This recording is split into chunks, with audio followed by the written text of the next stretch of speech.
Kateekayo okuzimbira bannampigi akatale ak'omulembe etandise na kumenya katale kakadde okusobozesa enteekateeka eno okutambula ekinnawadda.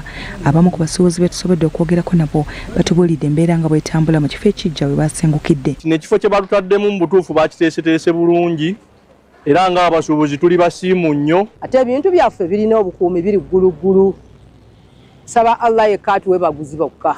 Akatale akapya kalimu kunzikiza naye tusaba bakama baffe bekikwatako bakitukolere. Kaabuyonjo baabazimbidde ya mulembe naye ng'okugikozesa olina okusasulayo ku nnusu, naye abasuubuzi abamu tebakkiriziganya na kyakuba mu mikono gy'abalandiroodi. Ssentebe w'abakinjaaji era omuwabuzi ow'oku ntikko mu katale kano Robert Makumbi ayagala abasuubuzi abakyaleegeseza ku makubo baveeyo bayingire akatale. Singa bajja abasuubuzi bano abatundira ebintu ku makubo ne babaleeta wano abaguzi bonna ne baba nga bajja wano, kijja kuba kituyambyeko bulungi nti tujja kuba nga tukolera wamu nga tusanga abantu beesudde ku makubo. Ate n'akatale kaffe kano okutwalira wamu ng'obutale obulala bubeera.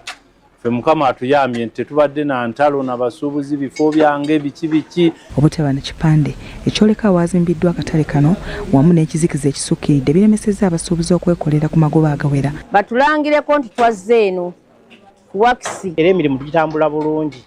Bajje batuwagire. Ssentebe w'ekyalo Police Center awaziddwa akatale kano Godfrey Semakula ayagala abagoba b'ebidduka bakendeeze ku ndiima nga batuusa awali akatale kano okwewala okufiirwa obulamu. Abantu baffe bayitawo bangi, waliwo essomero, waliwo ababodaboda abakozeewo stage, abalala bafuluma mu katale, abalala ne bayingira. Twala akaseera kano oba omukisa guno okusaba minisita ya wakisi eteekewo ku kampusi, ate n'entwala n'omukisa guno okusaba bakola ku bya security bateekewo ku mataala ekiro engeri abantu gye beeyongedde obungi basobole okubeera nga obulamu bw'abantu tebugendera waawo. Okusinziira ku bakulira Town Council y'empigi ebikwekweto kubakolera ku nguudo bya kutandika essaawa yonna okusobozesa abasuubuzi abakolera munda mu katale okufuna ku nsimbi. Akaveera tekagula miringo gya 10, jamaleeta kaveera ka 50. Akatale kano kazimbibwa kampuni ya Hebron Investments ng'ensimbi ezisukka mu 16,000 zisuubirwa